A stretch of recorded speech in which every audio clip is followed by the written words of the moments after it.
Let's take a look at the very next question.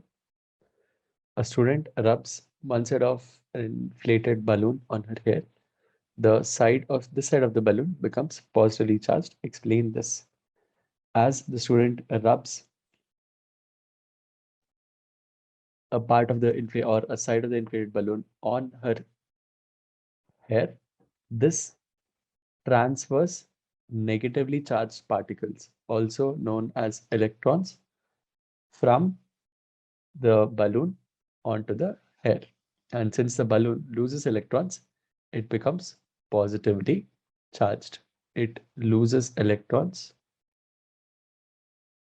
and thus becomes positively charged. Now, the charged side of the balloon is now brought close to a stream of water flowing from a pipe. The original position of the stream of water is as shown.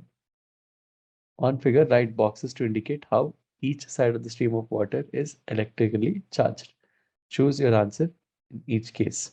Now, the stream of or the face of water, the face of the stream of water which is closer to the positive charge becomes negative as opposites attract, while the face that is farther away will become positive as like repel. On the figure 8.1, draw the new position of the stream of water. Now here, since opposites attract or opposite charges attract, the stream of water will now be directed towards the right as shown. Now, the reason this happens is because of law of attraction or repulsion of charges, which states that unlike charges attract each other.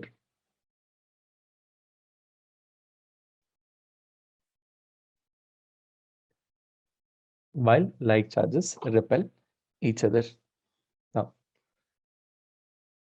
explain why rubbing one side of the metal sphere does not cause it to become charged. Now, we understand that a metal is a good conductor. In other words, it has an abundance of free electrons available. And this is exactly why rubbing one side of a metal sphere does not cause it to become charged.